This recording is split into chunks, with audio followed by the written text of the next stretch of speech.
on campus and thinking about college. And All right, welcome everyone to our Coach Clinic, Rocket League Strategies. Today we are featuring Kyle Schoenhofer. Kyle coaches at Wichita State, both high school and college. He has actually won some of our championships and almost won our Rocket League championship. Almost went undefeated and then lost in the championships.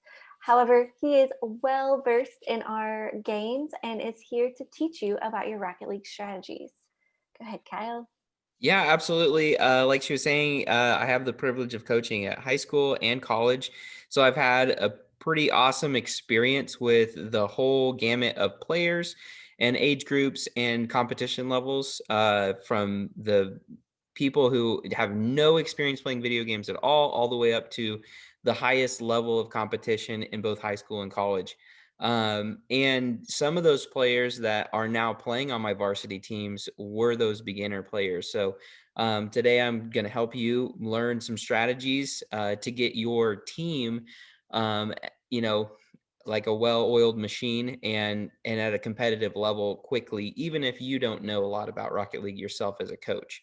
From the coaching perspective, we actually talked about this before. In college, it's just organizing the players a lot of times because they're so good at the game. And that's the same in high school. But in high school, you have behaviors and grades, and there's a few other things that you just have to keep organized. So you don't ever undervalue yourself as a coach. There's so much that I can offer you about just coaching as being a sponsor and the strategies that I have that I'm going to go over today too.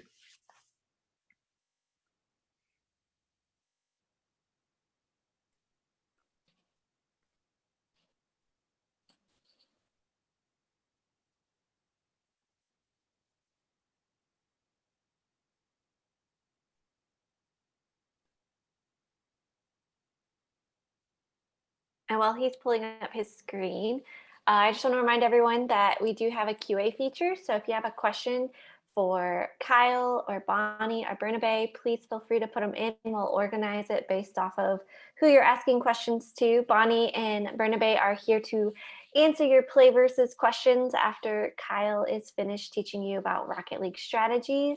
So feel free to put any type of question that you have, and hopefully one of us will be able to answer you. Cool. So I will jump right in. So I put a link in the chat, and that is, I'll make sure that everybody can see it. I'll put it in there one more time just in case. And that is just a video based on rotations. And so jumping into the strategy, rotations is going to be the number one thing that is going to get your team, your beginner team especially, competitive as quickly as possible.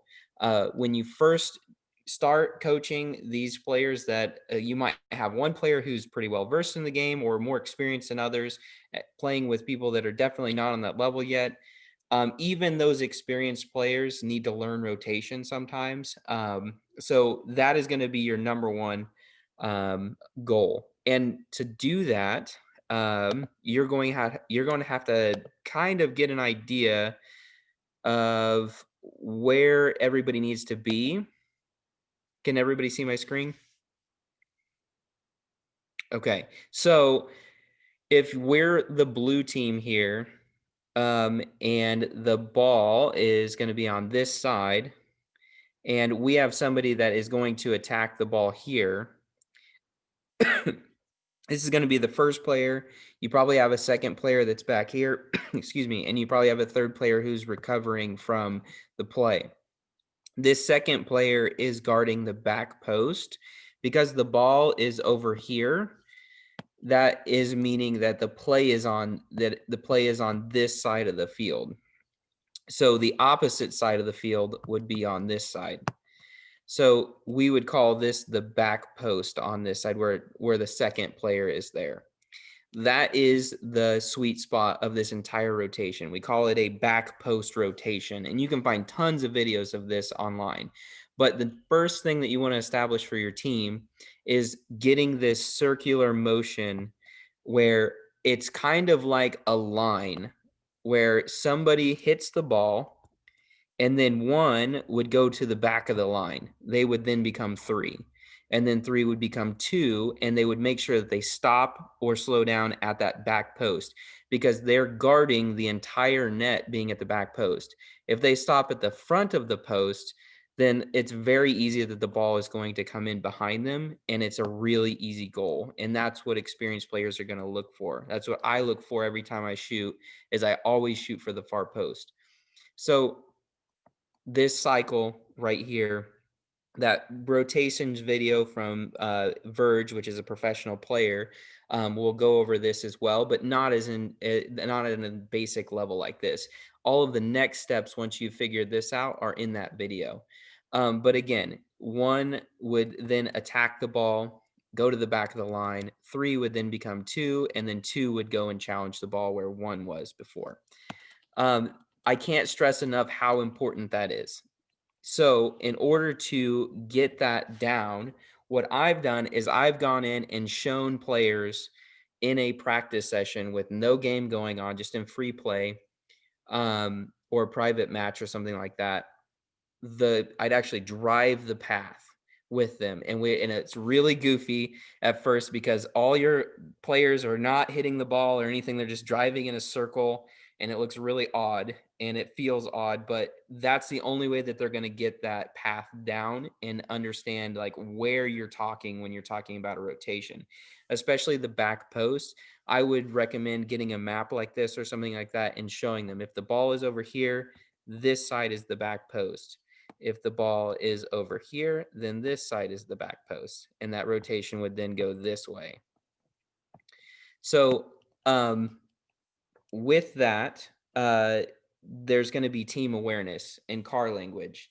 So, I wish I had a good video of car language. I haven't found one out there, but essentially, what car language is say there's the ball was on this side and there's a player that's coming that just shot and they went past the ball and they're going to loop back.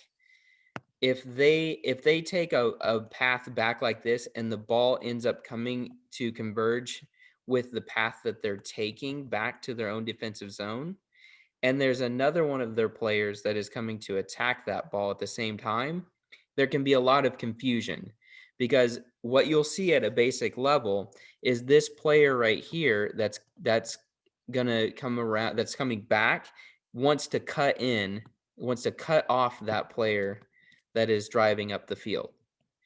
If they cut off that player that's driving up the field, then this player has to stop. And they are essentially out of position at that point. And if this player cuts and tries to attack that ball and they miss, then both of these players are completely out of the play. And this player is probably the last player is probably over here somewhere. So it leaves this entire area of the field open and a odd man rush to the goal. So you definitely want to have good car language. And what I mean by that is if this scenario can be really, really easily solved by 2 things. One is just communication. If this player that's coming back wants to cut, they feel like they have the best opportunity at the ball and they're going to quickly cut that play off and take possession, then this player that's driving up the field is going to slow down or is going to come over here based on their hit or will have the ability to curl back defensively. They now know what their options are, but they're not going to dive in on that ball and overextend.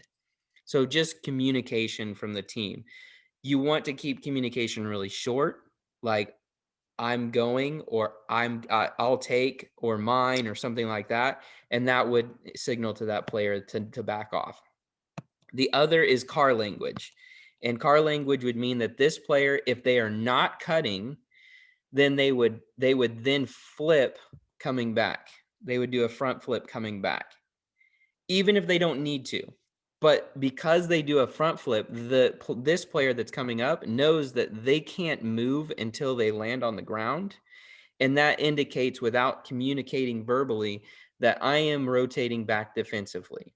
And there's no possible way that I can cut now because my jump is going to take me all the way back and it's going to throw the timing off for it to even be possible to cut. So car language is really, really big, and that takes time with players playing together. So I recommend you practice, not just do games for sure. And that goes into team awareness. And these are kind of in order of importance, but not really, depending on your team. This is kind of how I started, and this is the procedures that I went through. But team awareness is just basically knowing where your team is at all times. And how you can quiz your players is during practice, or during bod reviews, which is where you're reviewing your recorded games, your replays. Is just pause the video and ask the player, when none of the other teammates are on the screen, where are your teammates right now? And then zoom out and show them if they're correct or not. And if they aren't thinking about where their teammates are at all times, then they don't have good team awareness, and they need to start thinking about that. They need to start scanning the field and seeing where their team is, because something that happens a lot of times with new players, if the ball's here, and you have somebody that's coming back on rotation and they do what I was telling you, where they cut, and then you had somebody that's getting boost here and they cut, and then you had somebody who is actually supposed to defend the ball that goes in, you have a triple commit or a double commit or something like that, and if all of them miss it or the ball doesn't go where they're planning on, it's just completely open.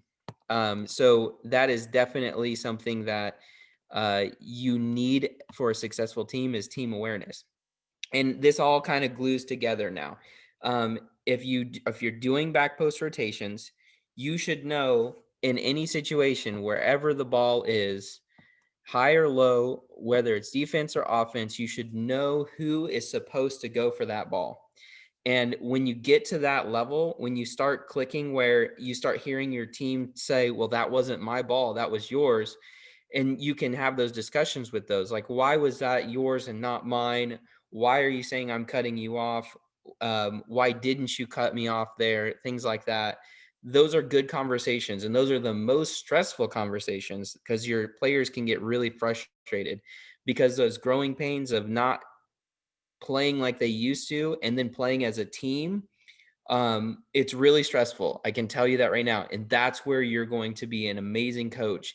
And that's where you're going to help them grow, whether you know about this game or not. Just know that when they start talking about, well, that was my ball, that was your ball, all this stuff, it all goes back to the rotation. If the ball is over here, then one should be going.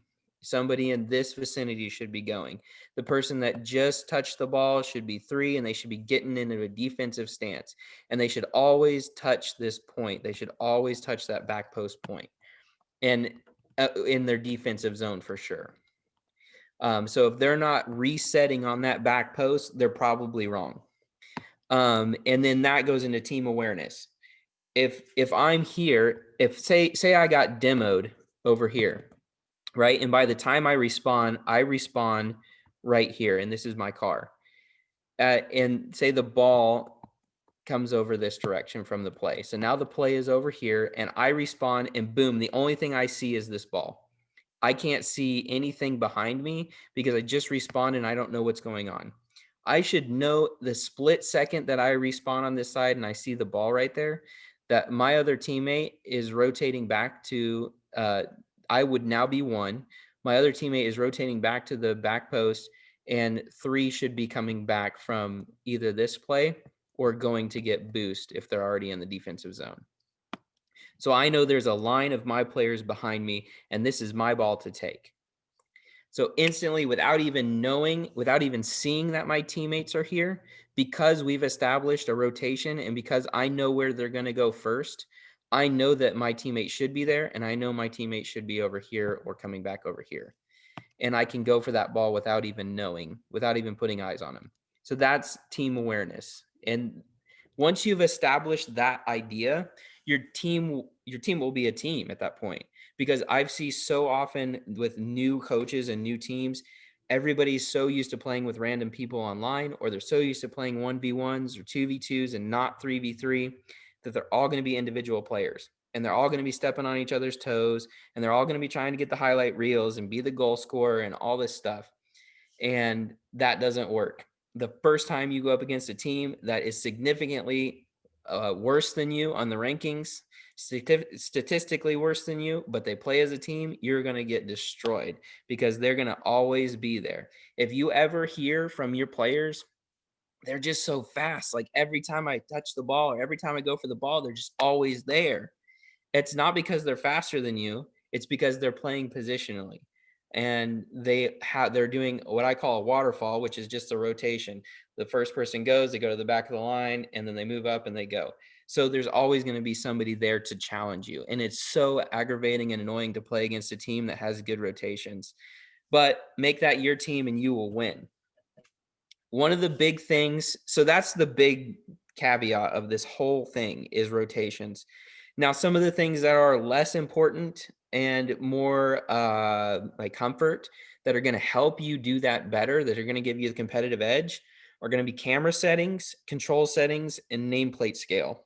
These are all in the options. These are all in the menus. And I'm sorry, I should have probably taken screenshots of this.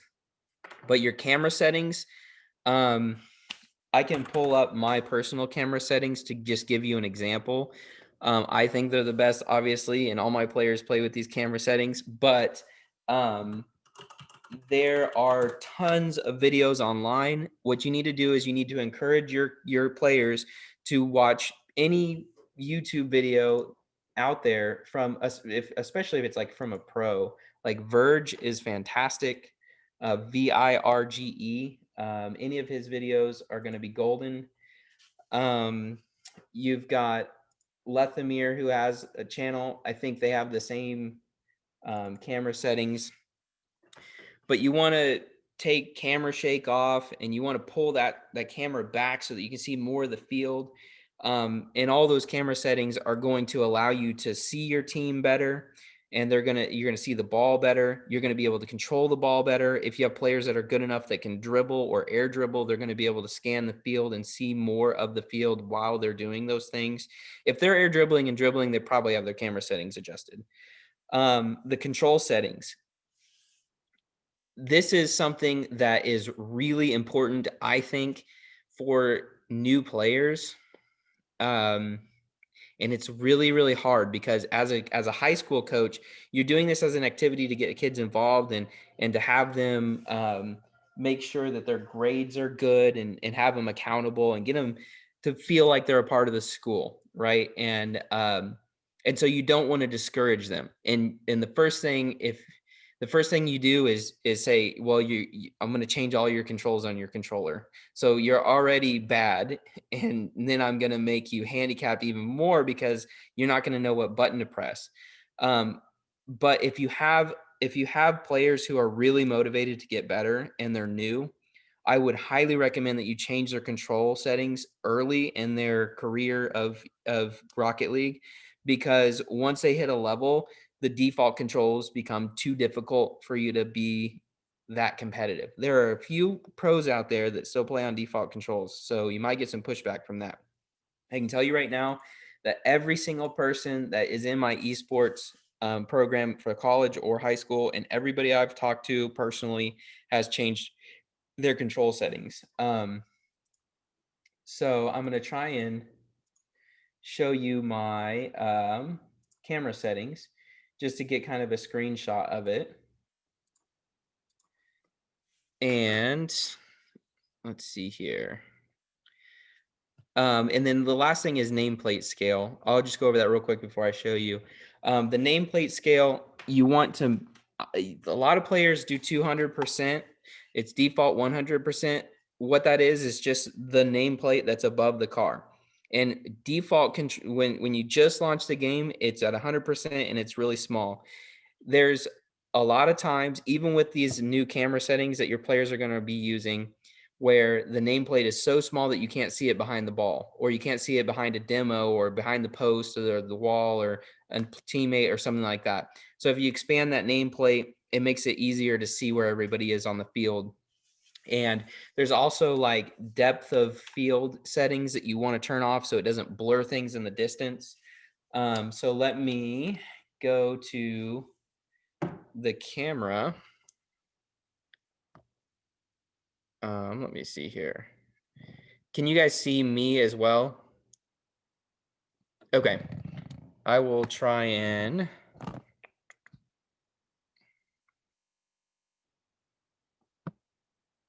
pause share. I don't know if that's making it bigger or not, but I was hoping I could reverse the camera. Can you guys see that? Can you guys say yes or no? Because I can't see you. Not really. It's a little blurry. Okay, let me try something different and I'll read it off to you if nothing else. Or So we can send a screenshot afterwards. yeah, we can send a screenshot. That'll work. So I have my field of view at a max 110, of the distance at 280, height at 110, angle -3, stiffness 0.45, swivel speed you want to elevate so you can look around faster at 4.5, transition speed at 1.8. And on the camera shake, you absolutely want to turn camera shake off. First thing, day one, turn camera shake off. Every time you hit the ball or somebody gets demoed, it shakes the screen like crazy and it disorients you. It's really cool cinematically, but it's gonna totally throw your game off. So those are some of the things as far as getting your team just set up from the basics. You want to turn off VSync. You want to turn off camera shake. You want to turn off depth of field. Depth of field. Um, if you have computers that aren't keeping up with the game, you can go in and you can change the quality. You have the render quality, the render detail, you have your frames per second, you have shaders, ambient occlusion, depth of field, bloom, light shaft, lens flares, dynamic shadows, motion blur, weather effects. You could turn all of those off. The only thing that you'd want on there is your appropriate setting for your computer for your rendered quality and render detail and your transparent goalposts. Those are the only settings I have on, is the transparent goalposts, and then I have the quality set to my personal GPU or my graphics card. You can really scale this game down to where it looks like you're playing on a Nintendo 64. I mean, it can get real ugly real quick. But the benefit to that is you don't lose your competitive edge because your computers at your school or something can't keep up with the game. I would much rather have lower graphics and be able to play than for it to look pretty and lose to a Brazil, which is a 7-1 or 1-7 if you're the loser. So there is the next thing is going to be face-off strategies. I see so many times where new teams give up a goal because they just don't know who's going to go for the ball on the face-off. Or I'm a hockey player, so I say face-off. It's a kickoff. Sorry. So the kickoff strats. So I detailed 1, 2, and 3. So if you are in the face-off where you have 1, 2, and 3, right, and the opposing team is in the same. This is one of the face-off or the kickoff coordinates or something. I'm not sure how the way it's set up. There is a rule, an unwritten rule that left goes. So you'd have 1 in this case go. That is totally just a community thing. That is an unwritten rule. That is not what you need to do for your team. So what I do is I have, instead of just numbers here, I'll just use, the first letter of some of my players. So I have Reversa. He's our team captain, but for whatever reason, he's a really good player. I cannot get him to do a flip on the faceoff, which is the fastest way to get to the faceoff. He's just too nervous. And he says, Coach, I can consistently defend the faceoff every single time without flipping. And you know what? He does. He never gives up a goal. He's really consistent, and I'd rather have him be consistent and comfortable. And I try and get him to practice that flip on the faceoff, but he just won't do it. So I have Sig over here, who he's the hot shot on the team, and he loves the fast kickoff, and he gets it 90% of the time, which is great. And it gives us a competitive edge because if you're really good at faceoffs or kickoffs, then you can, and the ball goes on their side, that's immediately an instant opportunity for you to score. So having control right off the kickoff is fantastic. But he would always go in this situation. Sig would always go because he's the one that can give us the competitive edge. Reversa, he's the one that can just make sure that it doesn't give up a goal right off the bat. But he's not as good on faceoffs. So I prioritize. So I say, Sig, you're always priority on faceoff. Reversa, you're always second. And Little Mars, you're always third. And then so I would establish that right off the bat. I would have your team practice face-offs or kickoffs, and I would review that early on in some of their competitive games that you're watching replays on and things like that. And just you don't need big, large numbers or anything like that. Just watch like 10 kickoffs anonymously. Don't tell them what you're doing and see how consistent they are. And mathematically just go through and say, okay, well, this player is our best kickoff player. So you're always going to get priority if we have an even lineup like this. Now, that's not always the case. Sometimes it's like 1, 2, and 3. So on these, whoever's one has to go. It doesn't matter who it is because they're the ones that are set up for the face-off. Now, what's important here on the kickoff is what do 2 and 3 do? So the meta, which is the most effective technique available or most efficient technique available at the time, the meta right now is that one person needs to follow or cheat and one person needs to go for boost. Now, in this case, what I would do is actually the opposite. This is my personal preference, but that's not the rule.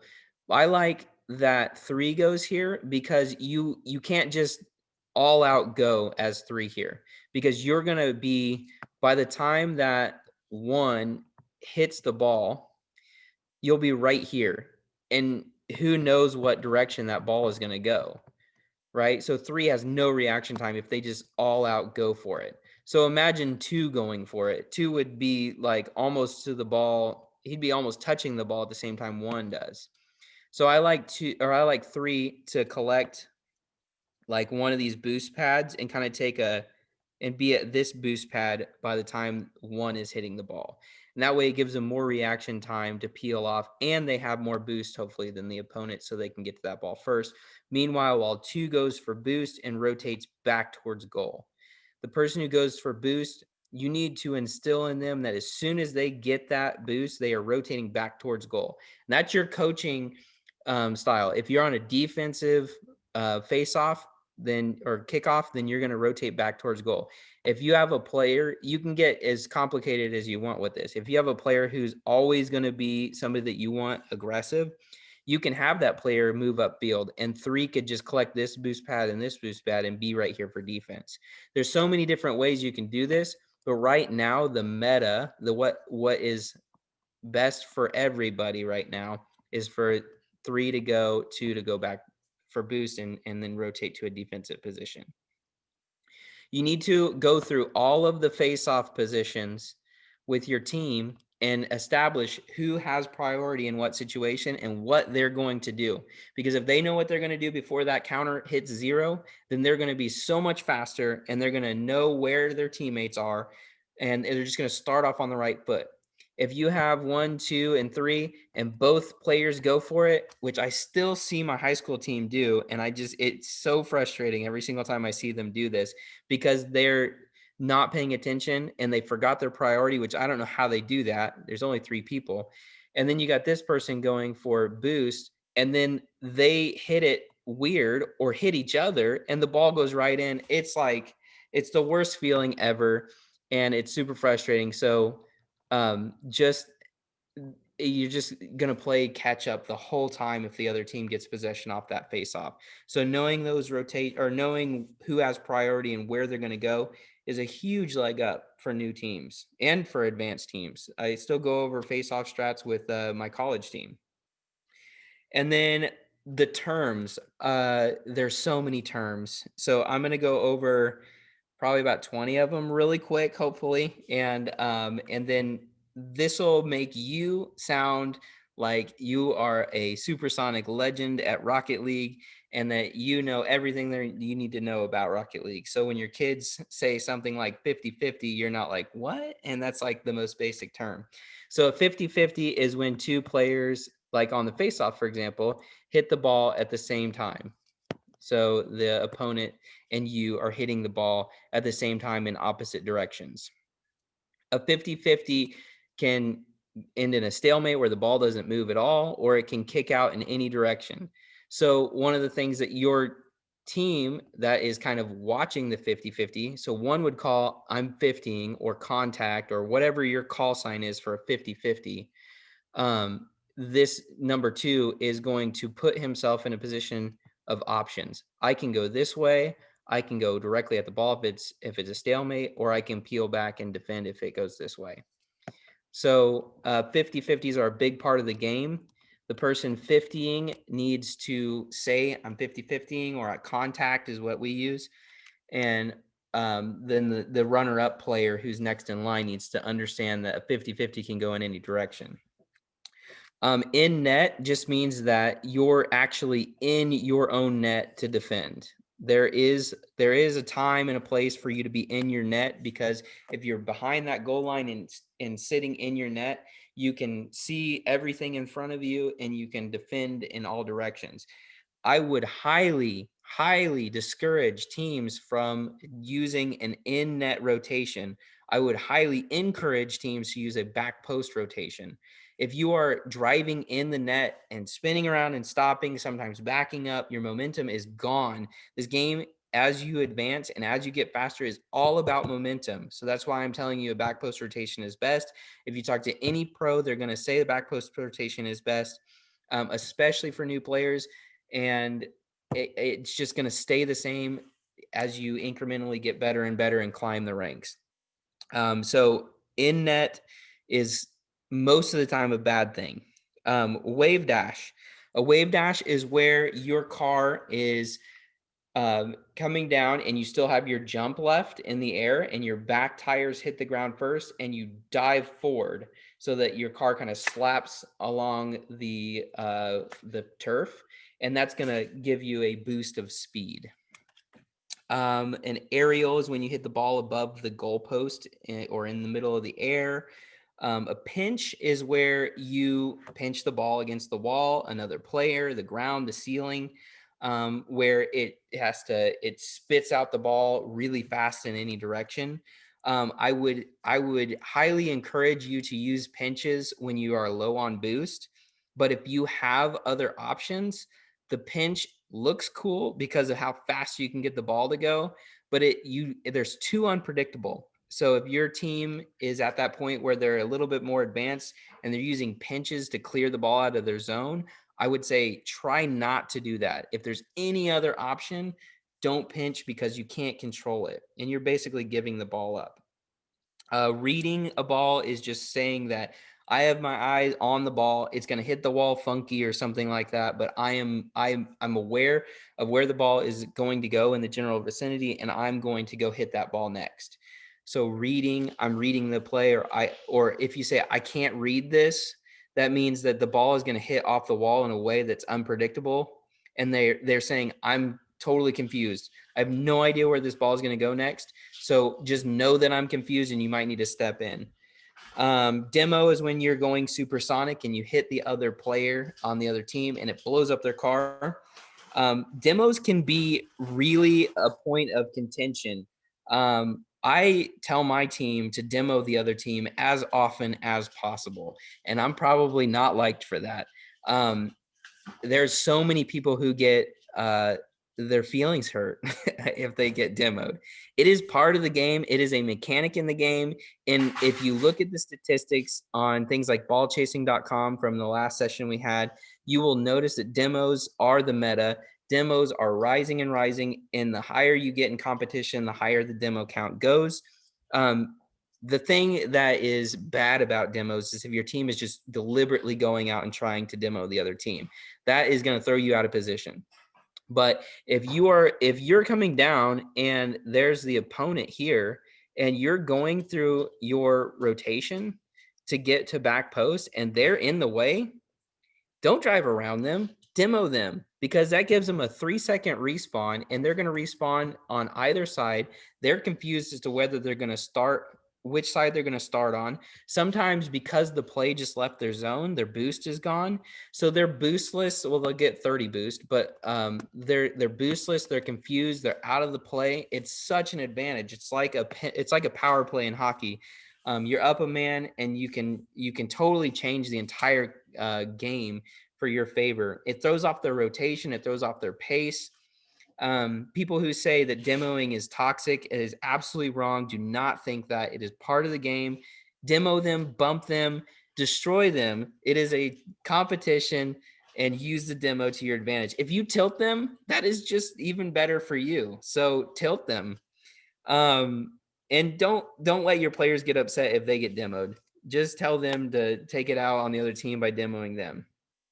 Challenge is when you are, so contact is something that we use, but if you're challenging the ball or challenging the player, especially if there's like an opponent who's slow playing the ball up the field, and there's somebody that's driving back for their defense, and they realize that this player is going slow, they're going to cut, they're going to say challenge, so that they, or cut or something like that, so that this player that's coming up the field who's back here ready for a fast play, they're going to cut and challenge that ball. And so that's what that means. Pretty self-explanatory, I guess, for that one. Cheating.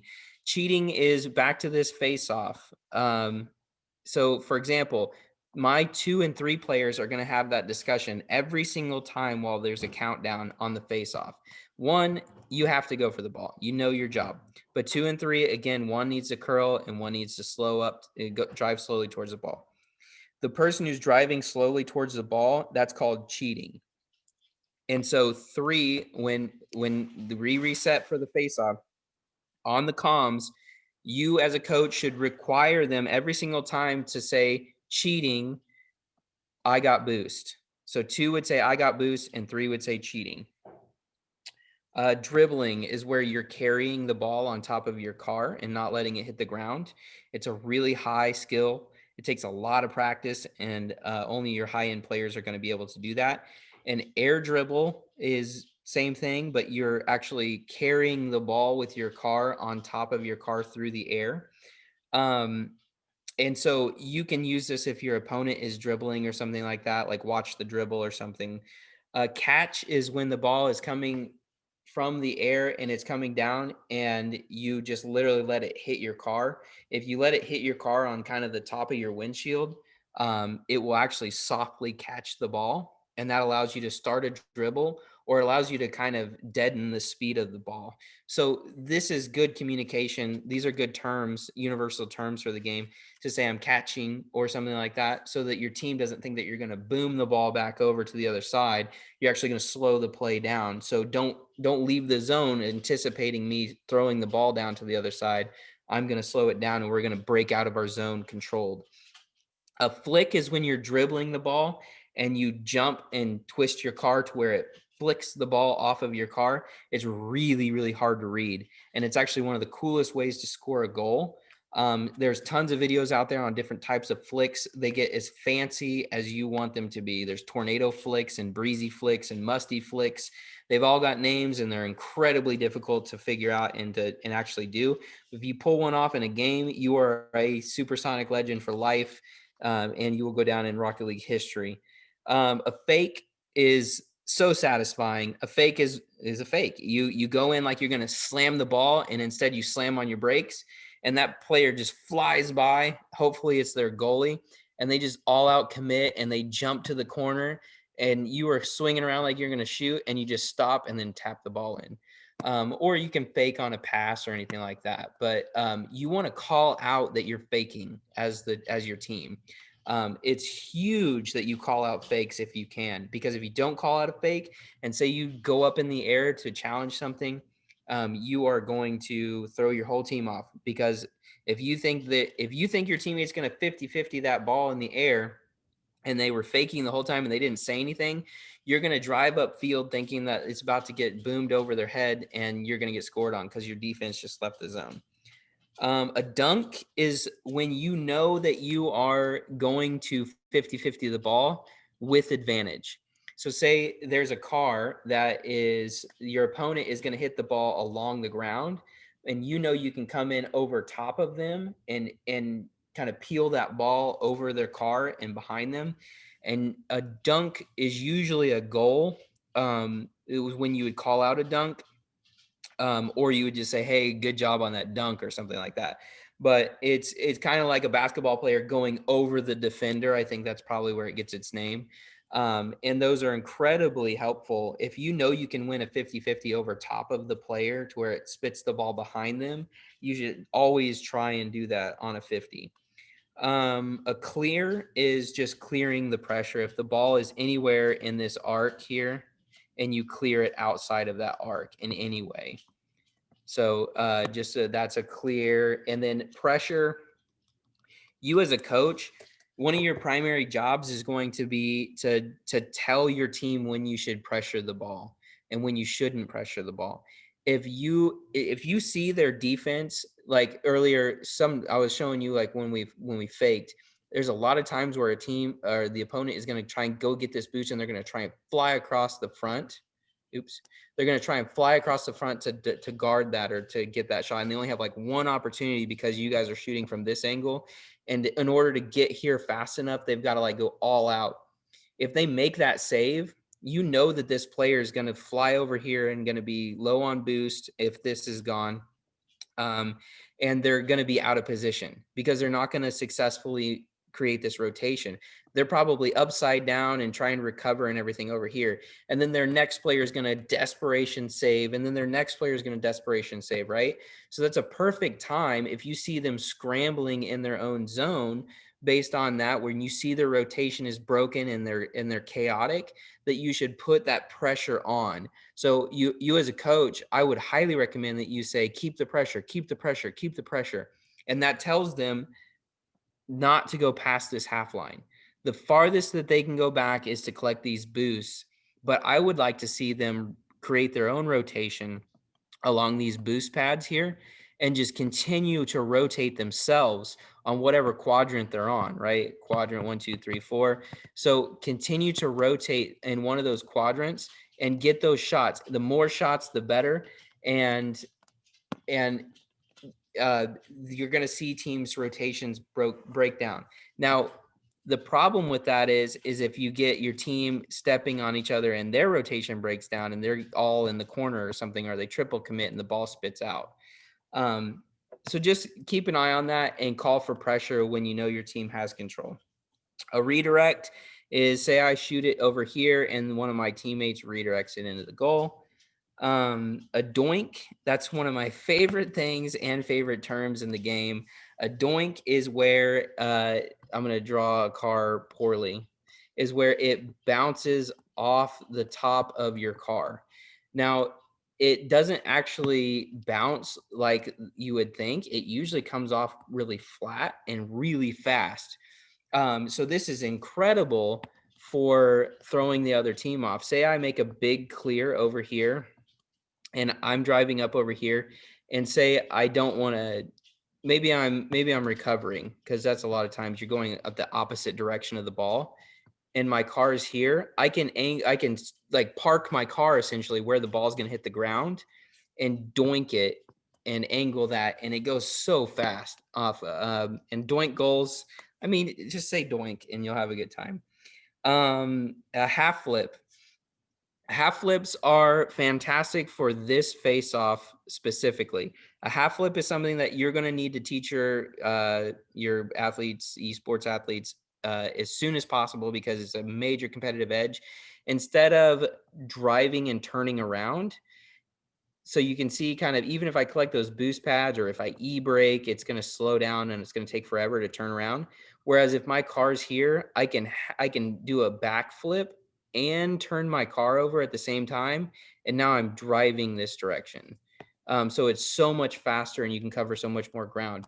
In this face-off, say one is going for the face-off, this person two would half flip back to the boost and go here, as opposed to driving around this way and then be facing the wrong way and then have to curl around. So a half flip is incredibly important for that face-off. There's tons of videos online about a half flip.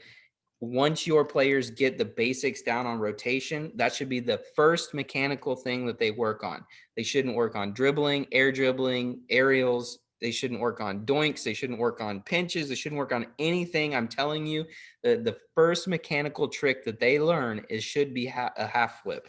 And it's actually pretty easy once you do your first one. After you get your first one, you know the controls and you're good to go. Almost done here. A double touch is where you hit the ball against their backboard and it bounces out and then you hit it again. A lot of times a double touch is done where you're in the air starting here. The ball is soaring through the air. It hits the backboard in the air. It's still in the air here and you're still in the air here and you're hitting the ball in. So kind of launching the ball up in the air, it bounces off the backboard, kind of like those alley-oops where they throw it up against the backboard and the next person kind of dunks it, except for you're both people in that situation. And that's like one of the hardest shots to defend against too, by the way. A ceiling shot is probably the hardest shot. If you drive all the way up to the ceiling and just let yourself fall off the ceiling, you retain your jump, your flip. So you can fall all the way down to almost the ground and then flip. And it throws people off because otherwise, if you're jumping off the ground, you only have 1.5 seconds to use that second jump of the flip. And then it expires and you're just floating through the air. And the only thing you have to steer yourself is your boost. So if you take the ball up the wall and onto the ceiling and it kind of floats down to this area as a shot and you're floating behind it, you can get kind of next to the ball and then flip. And it's like there's no way the opponent can tell when you're going to do that if you're floating with the ball down. And that's really advanced. I've only scored like 3 or 4 of those in my entire life. So and even like my college kids, like they can do it, but it's hardly ever something that they actually pull off in a game. The flip reset is okay. This is even harder. It's when you do the ceiling shot, except for you land all 4 wheels on the ball again to get another flip. It's incredibly difficult. Probably, if you know what it is, fantastic. If you don't, you'll find out when you're grand champion. And then freestyling is the last one. Now, freestyle players, I have kind of a struggle with them. So they're fantastic because what a freestyle player is they're not playing the game to win the game, really. At the core of the definition of freestyle player is playing for highlight reel clips. They are playing because it's cool and they can twist and turn and do all these double jumps and double shots, double touches, ceiling shots, flip reset goals, flick goals, all this stuff. And they're going to play their game and only their game. So it's great to pick those players up and convert them to a team mentality. But know that your freestyle players are going to be probably your most talented players. Fortunately and unfortunately, because they love the game, but unfortunately they're going to be mavericks in the game. So just there's a balance there between having fun, and if you have 2 other teammates that can play off of a freestyler, that is actually a pretty good team comp, because you know who's going to be always down there shooting the ball. But that is my quick summary of everything Rocket League. I don't know if that was just too much. You can rewatch this video. I've touched on all the things that I think there are good videos out there. So take anything that I talked about in this entire meeting and there's a YouTube video for it. And if you can devour all of that content, you will be a Rocket League champion in no time. And you will sound like you know what you're talking about, if nothing else. So yeah. Is there anything that I can do to answer any questions or anything to sum everything up? I have not seen any questions. Anybody that's here want to post a question in chat? Keyboard versus controller. Controller all the time. Mouse and keyboard players are thinking too hard. They're one of the biggest things between mouse and keyboard and controller is that you have a a trigger on a controller that you can press halfway or all the way. On a computer, it's on or off. So there's not a lot of finesse to that, in my opinion. And for air rolling, you have a joystick that you can air roll just precisely with. And on top of a mouse and keyboard, you are like pressing 18 more buttons than are necessary. So I don't even know how it's possible. I tried to test a computer for our schools and I forgot my controller. And I was like, yeah, I'm pretty good at Rocket League. Let me show you a couple of these cool things. And then I didn't have a controller. I literally couldn't hit the ball. It was that hard to do with a mouse and keyboard. But one of my college kids is mouse and keyboard. Having said all that. Interesting. We had one pop up. Stacey asked, how do you find time to practice when you're playing matches every day? So there's a couple of ways I've done this. First thing I do, and that's a great question, is I nominate a really responsible team captain. And then I have them send me replays of the team playing together. And right now, during COVID and everything, and us not being in school, I just ask for 2 hours a week of practice. And they're going to get that anyways on their own. But what that does is it encourages them to play with one of their teammates, so they can knock that time out together. So I would just nominate a team captain who you know is responsible. It doesn't have to be somebody that's the best player, just somebody that will encourage that communication and for them to get together and bust out like at least an hour a week. That's really all you need is an hour a week bare minimum. But if you're wanting to be competitive, my program will run 4 hours in person every week, and then they'll have individual practice time and at home practice time with their teammates too. So probably 4 to 6 hours on a non-COVID year. Do you have any way of tracking their progress? So in a previous clinic, we talked about like student profiles. Yeah, so it's there's kind of a team dynamic there that I've found. There's some teams that love to do what I'm drawing blank, the training packs. Um, and if you as a team, so here's the best way to do it. If you're going to do training packs, have one of your team or each of your teammates submit a training pack that they like, that they're good at, or that they have found to help their game. And then the entire team has to do those training packs and then send you the results of those training packs. So it's based on a percentage. So you can get 78% or 90% or 100% or whatever. What I've done is I've given them 3 tries, no resets. So they can try as many times as they want to warm up, and then they have to do 3 that count. And then those 3 scores that they get, they put in an Excel spreadsheet, and then you can track their progress over that way. It's a lot of work on the players, and it's a lot of work on you, and it really doesn't express itself in gameplay because it's a team sport, and that's an individual drill. And right now we don't have team training packs, which I hope is something in the future. Like I can't even drop my whole team into free play. We have to do a private match, and the ball doesn't reset, so I've got to like go get the ball. I don't have like a control that just like resets the ball in a certain spot. So there's not a real good way to do that. So the best way is just probably monitoring their rank and competitive, based on some of the games that they've played, and just continually to do VOD review of their replays. And then another one from Stacy. Any suggestions for coaching virtually? I know that it's not ideal. It's not as fun. Having said that, I've only coached virtually, actually, now that I think about it, because last year was my first year, and with Rocket League, at least I've taught I've coached League of Legends in person. I would say just like I reduced my practice time. That was a big deal for me. I think that just giving them a really minimum goal of 2 hours a week and allowing them to surpass that makes them feel like they're doing a lot more. I don't know. It's probably social emotional. it all goes back to that. Unfortunately, you probably heard that so much you're sick of it, but um, yeah, it's tough. I wish I had better advice.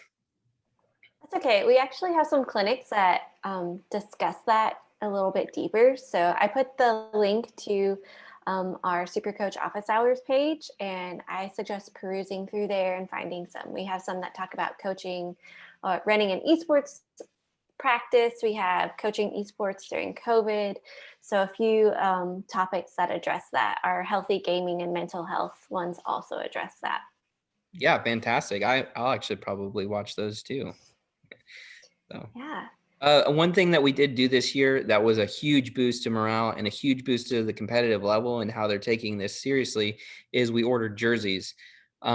We wanted jerseys for so long last year and we just didn't get it done. I would highly recommend that you try to get jerseys or try to get something that they can kind of be a part of, even if it's not as expensive as jerseys.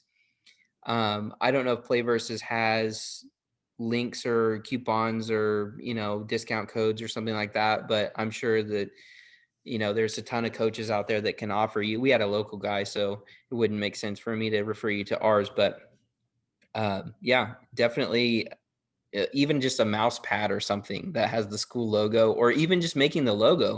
A lot of teams don't even have the logo created yet. We did a spin on our school's logo. It's almost identical, but it's just barely different with like lightning bolts and stuff. And uh, have the kids as a community get together and create a new school logo. And we're doing a new logo for the first 3 years until we decide on ours. So that's always keeping them like interested in going back and revising their logo, getting a new one. And another thing that reminded me of is community nights. Do a community night where it's not just esports players. Invite the whole district, invite other high school kids, the parents, whatever, and play something casual. That's a really fun time. Excellent. That's a great suggestion. All right. Anybody have any more questions? We can also have questions for Bonnie and Bernabe about play versus and upcoming playoffs, leagues, coach dashboard, anything that you have. We have like a minute left. Well, thank you, Kyle. I appreciate you taking the time out of your busy schedule between coaching your teams and getting ready for playoffs. Any piece of advice that you would like to give these coaches on your way out? Have fun with it. It's been a blast for me. I know the feeling of it being a little overwhelming going into the college area because all those kids are all those college students are better than I am. It's not about that. It's about you organizing them and helping them, get scholarships hopefully or have fun and get involved in the school. So Yeah. All right. Well, thank you so much. Everyone have a great evening. thanks. We'll see you. Bye.